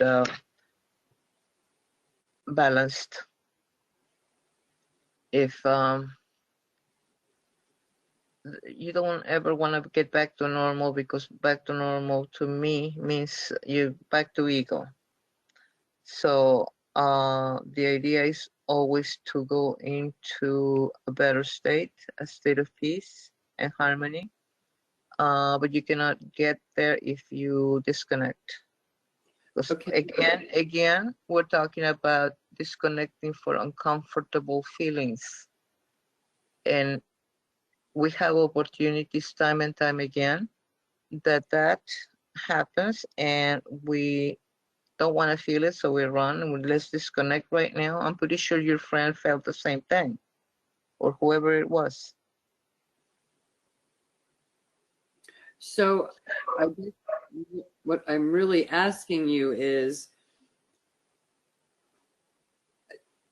I don't know that I can be in the situation and at the same time drop all the stories, be the observer,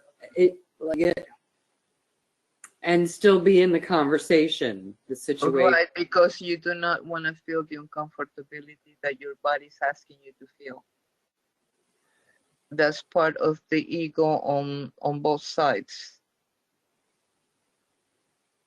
Okay, so then when that stuff squirts out sideways before I've processed it, do I not owe that person an amends for my lower behavior? No, because that again is your ego judging you. The story. Oh, I was bad. Oh, I was this, that, the other. Then you need to do this and you need to do that, and back to the dictator. What needs to happen in order for you to make the script correct to you again? But you don't need to rectify anything. Okay. Okay. Irma? I would like to say something to that salad story, which is very interesting. Okay. Isn't it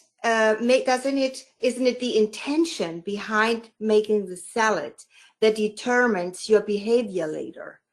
So first of all, if you had the intention to make the salad and dinner time is at 6 o'clock and that's when you are eating, you would not have all that trouble about eat it now, eat it later.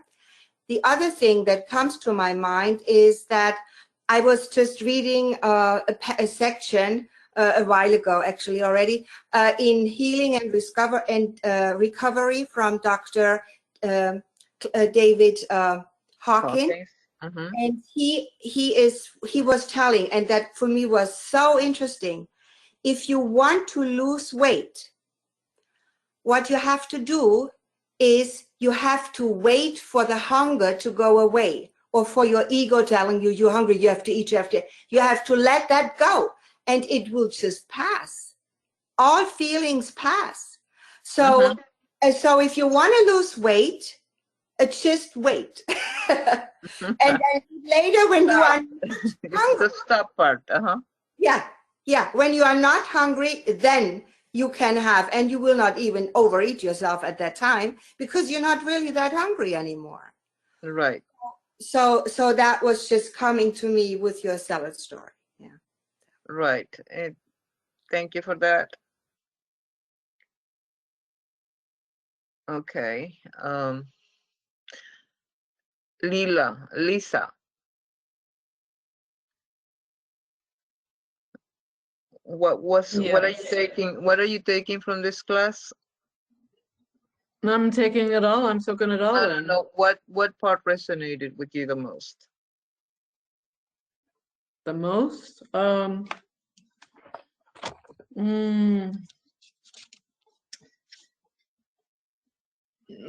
you were talking about when you really truly feel peaceful, you know that that's your truth. When there's no questions, so the ego's not there. It's really your spirit talking. And how we avoid the feelings of the discomfort because that's the ego again, avoiding the discomfort. I guess what I'm trying to say to you personally is that it's okay to listen to what the story is. So when you hear it again or something similar comes up, find out how many things are the same story and just keeps on. It's like an onion and you keep on peeling it, except that it goes faster when you're observing and you're more aware. So I wanted to say that to you. Okay? Okay. Let me think. Virginia.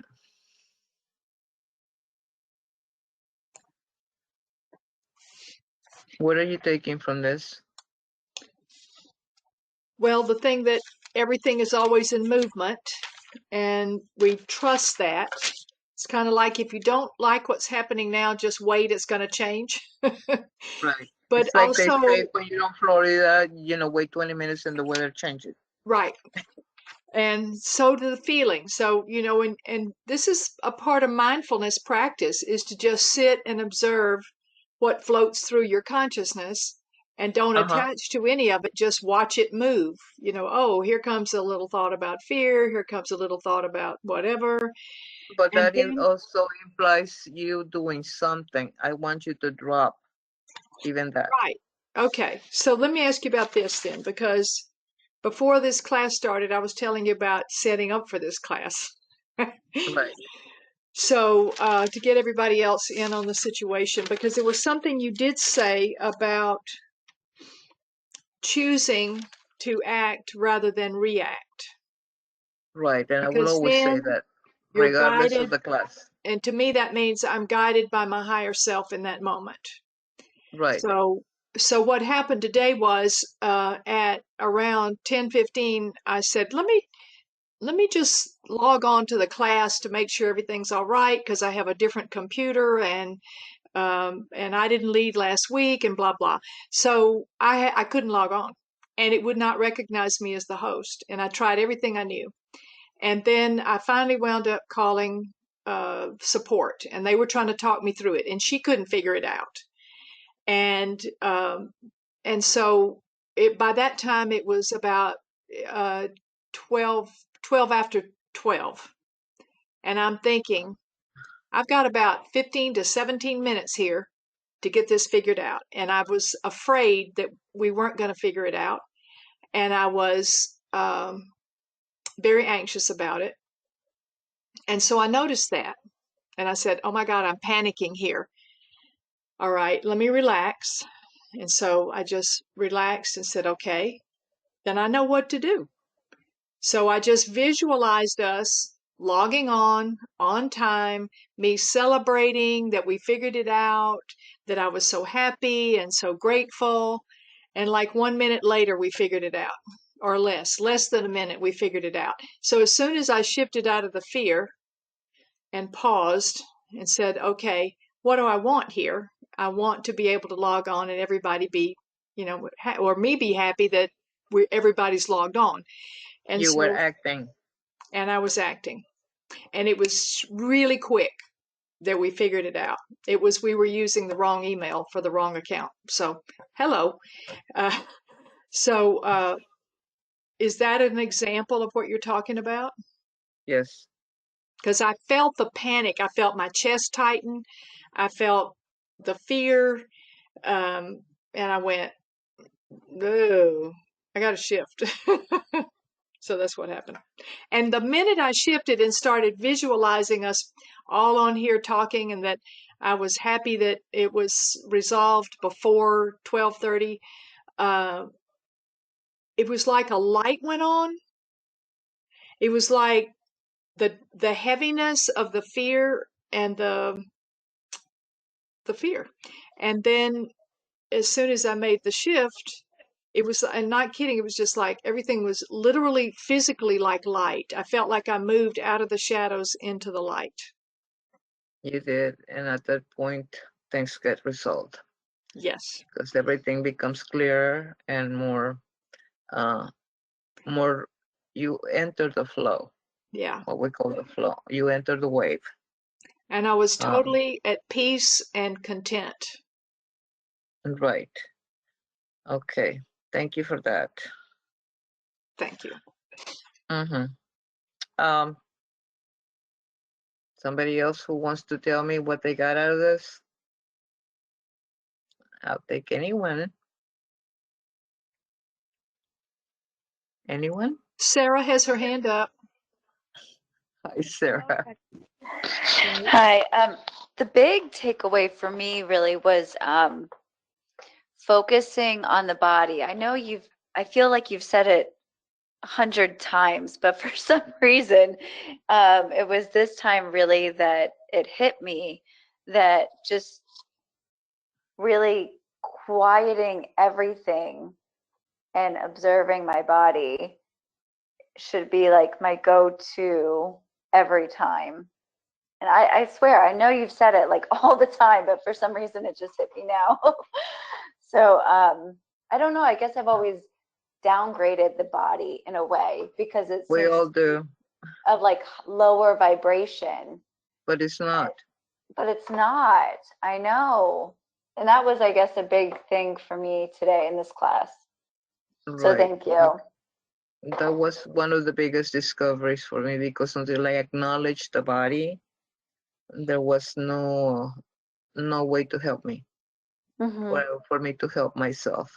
Until I did that, it's like, okay, I need to listen.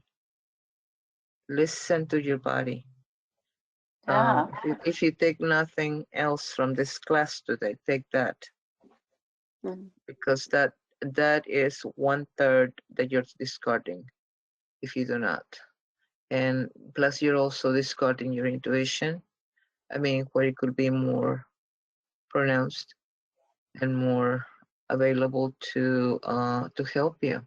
It's there to help you all the time, for you to express also, but not to express through let me review my story to see how I'm going to react here, and let me review my story to see what is appropriate. I mean, am I saying the right thing?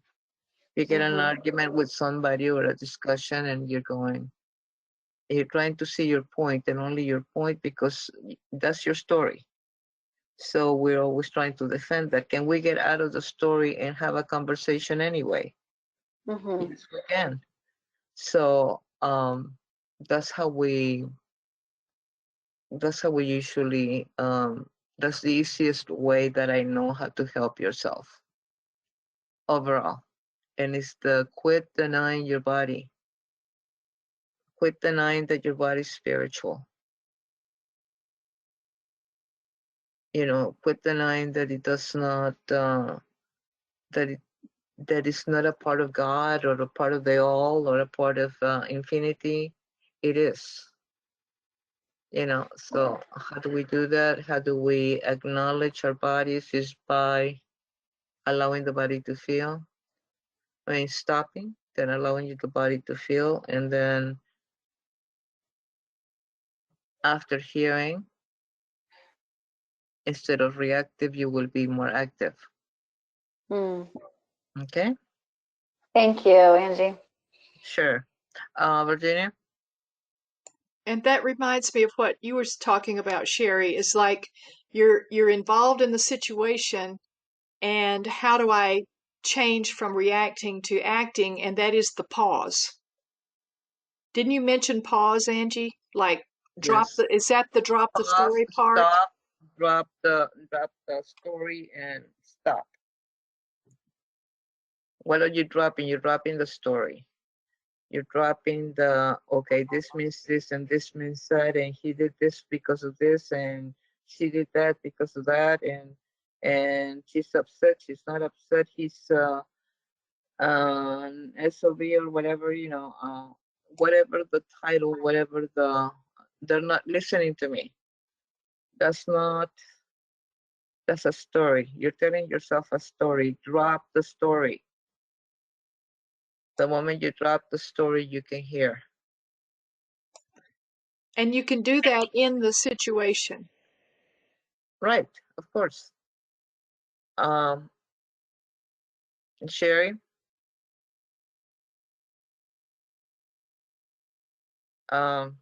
she's having a problem, I think. Martha?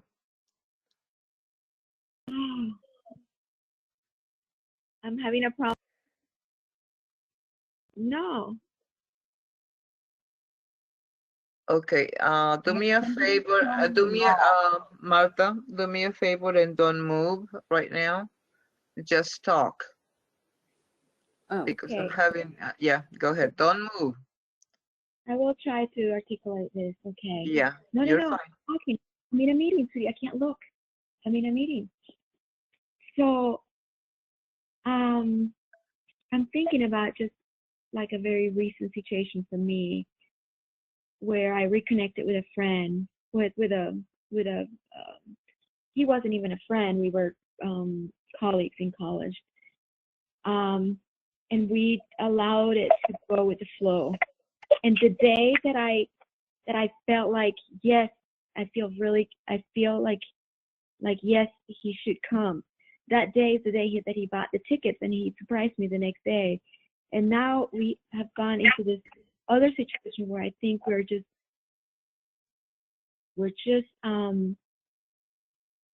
that's where there was like the being true to yourself. And now it's more like we're having to follow rules and situations and kind of force things to be like something else. I don't know. That's kind of, I don't know if I'm being able to articulate it very well, but what I was taking from this because of my recent experience. But I've had others like that, right? Where it just flows, and it feels right, and it doesn't matter if it doesn't fit into like stories, and even the story of like society, you know. And then there's the times when, because of all these things, you put up boundaries because you're following conventions and things that are outside of the true self, and also the true connection. Does that make sense? I hear you. You were not here last class. Last class we were talking about trust and how we trust other people or not. And the truly only person that you need to trust is you, and not go by what is right and what is wrong. Because it is you that you have to live with. It's your truth, not somebody else's. Regardless of what the world says, is how you feel. Is what your body's telling you. Because it's a message to you from you. It's not a message to you from some outside force, regardless of what the outside force is. Okay.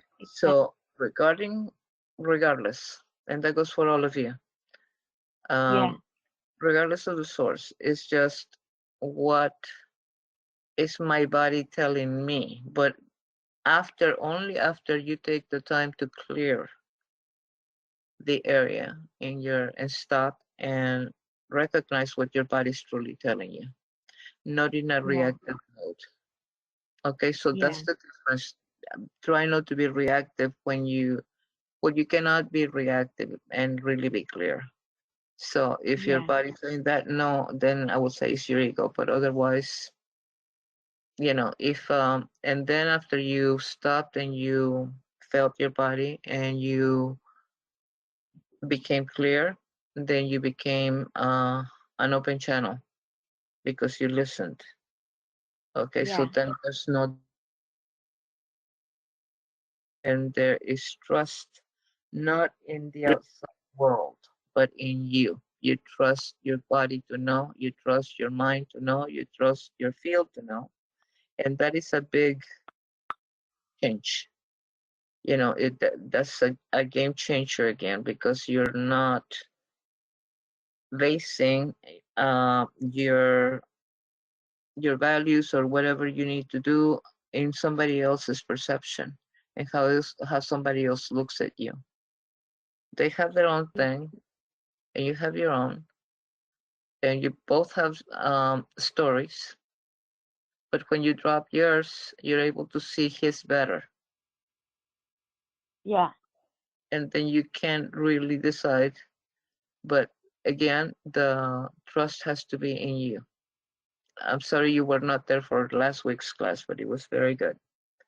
Yeah, no, but that makes sense, and that's exactly the process that I went through, and I think all along I was pretty clear about it, but the other person was the person having some doubts, but having to do not with the body and the truth, but with other forces, and Okay, thank you. Hi, Penny.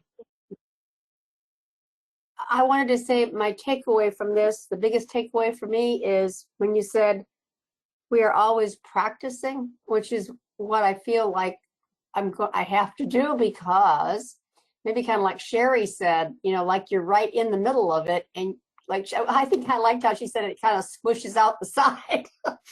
Right, and, because at the time that you're trying to run away from it, it's like this is not a fight or flight. This is a more like stay and sink. And I feel like, well, one of the things I feel like, I almost feel like we have to slow down time. I almost see myself as saying, I've got to practice like doing one of these kind of like. Yeah, you park, you stop. You stop. You do slow, you actually do slow time. Yeah, and because otherwise everything moves so quickly. In many cases, when you're in especially in interaction, it's one thing if you're trying to decide whether you eat your salad or not. I don't think the salad is going to run away. So I mean, you have a little bit more time there, right? Right. But or the salad's not to get angry or whatever. But I think when you're dealing in interactions with people, then it's almost like we have to make our minds slow down, because it's such an easy thing for our ego to just want to react. So I mean, I guess the practicing part is the part that what I felt I heard you saying was that it's going to take a lot of practice, because we've had our stories for so long, we've had our cellular memories for so long. So just because we failed today in that, it's not a failure. It's not a failure. It's not a failure. It's not a failure. It's just practice. So thank you. Nothing to apologize for. Practice, practice. So unfortunately, we do not have time for meditation since we're already at 3:05. I'm not stopping the recording yet. I'm going to go ahead and just continue talking about the same thing on this since we're not having I mean, I can use the last 10 minutes, 14 minutes, no, what, 9 minutes on meditation instead of closing, unless you want to talk. Who wants meditation, please raise your hand. Okay, meditation it is. Okay, so we won't have a discussion after, so that will be the end of the class. But we will have a meditation. So please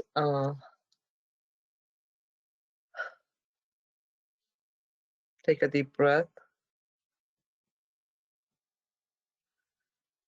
and relax. Take another deep breath and release. Put your hands in your heart chakra, both hands, heart chakra. Put your hands there. When you do this and you're meditating, you're expanding your heart field. That helps you heal in every area, and also you're able to send energy out. So please close your eyes. Close your eyes, relax. Know that you are supported, that the universe is always there for you, that God and Source are always there for you, that your guides are always there backing you up, as is your higher self, as it is your angels. I want you to breathe in deeply, release and relax, allowing peace. Peace is your natural state. Peace is your true nature. Peace is your still point, allowing love to return. You are a sacred being, always, not at times. You're always sacred. You're always whole. You're always enough. There's nothing to fix.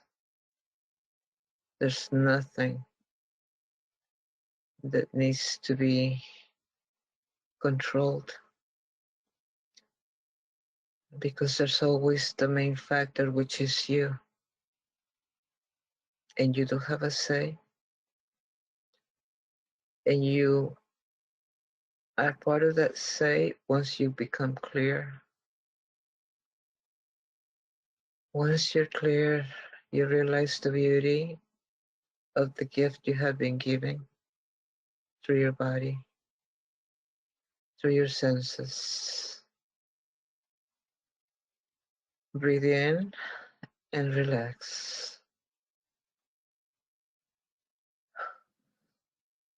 Breathe in and release.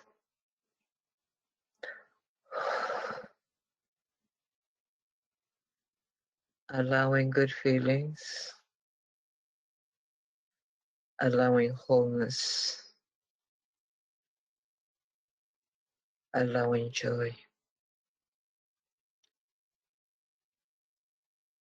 allowing us to be a group of light-hearted individuals, knowing that life is not that hard or difficult, that it is our clinging to our stories that becomes our blocks. Those are our blocks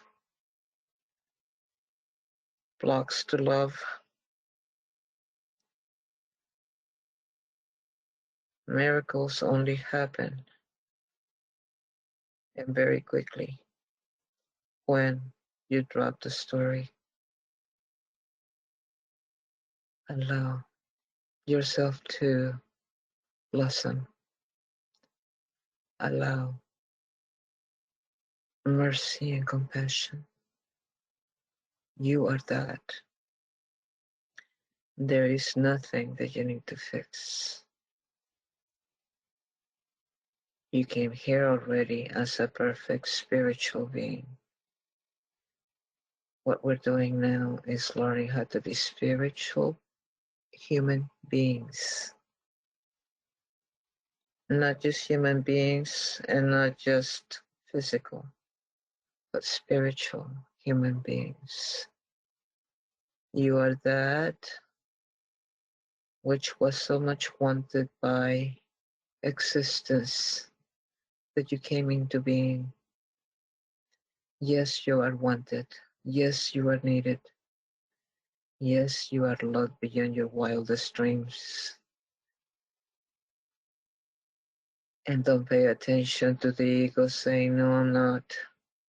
You are. You are that. We are that collectively. And out of that goodness, and out of that love, and out of that compassion for ourselves, with your hands on your heart, send a healing. Send the healing first to the heart in a compassionate manner.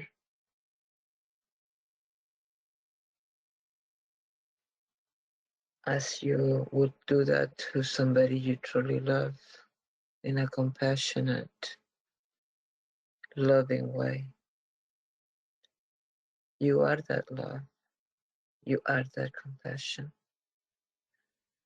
And now I want you to see that spread into your entire body, to all of your cellular memories, from the top of the head to the bottoms of your feet, inside and out, all body functions. Life is inviting you to express who you truly are. Life is inviting you to enjoy life. Life is good. Life awaits your full participation. As we move and give this energy to ourselves, to every function in our bodies, inside and outside, we now extend our hands to the screens to bless each other, to bless and feel the compassion rising to each other. We are that love. We are that compassion. We freely give it and we freely receive it. And now I want you to go past your house, your state, and your nation, and all the countries, concentrating and giving love to all human beings. All human beings deserve the love we are able to give, the love that we give freely to the world. Imagine the world now in front of you. Wrap it with your hands around and feel the love for Mother Earth, for Gaia. Feel the energy surrounding the planet. Feel the vibration, the waves, the energetic waves surrounding all the bodies of water. That includes all the bodies, physical bodies, all the lakes, all the rivers, oceans, everything, creeks, all the water, including the clouds. Allow that energy to enfold all the vegetation, all the trees, including all the fungi underneath the ground throughout the world, including Middle Earth, and the life inside the soil of Mother Earth, all the animals that reside there. And now we move into the surface and go into all the earth animals and the lake animals and the air animals, all of creation, all at once in this planet. You are that life. We are one. We are whole. We share that wholeness. We share that love. Bring the hands back to your body. Back to your body. Put one hand in your heart and the other one right behind your head, by that indentation in the back of your head. I want you to feel the love and to send the energy from the top of your head through your spine, all the way down to your tailbone, activating your liquid in your spine, your cerebral fluid, allowing healing. You are worth it. You are the healing. You are the health. And I call forth that energy to permeate your entire body, specifically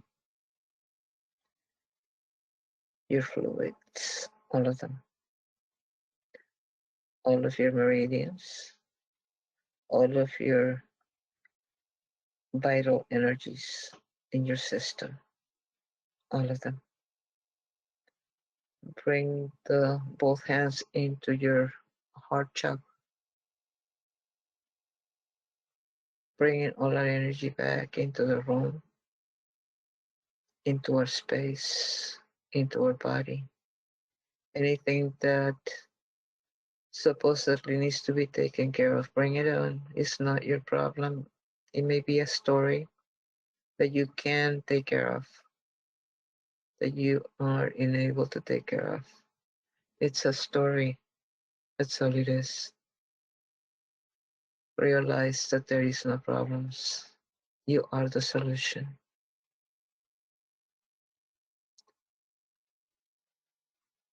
Breathe in deeply. Breathe in deeply. And release. Breathe in deeply. And let go. Breathe in deeply. And drop the stories.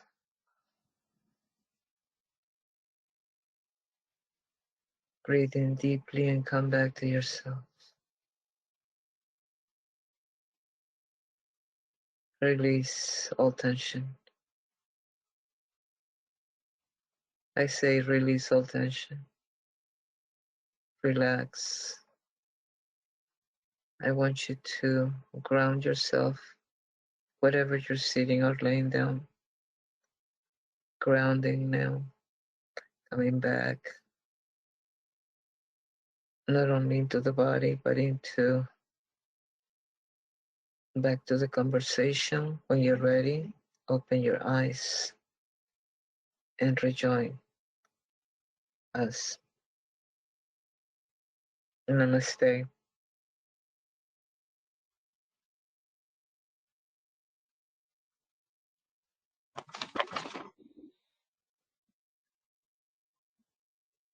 Thank you, everybody. Thank you. Thank you. Thank you. That's done. Thank you.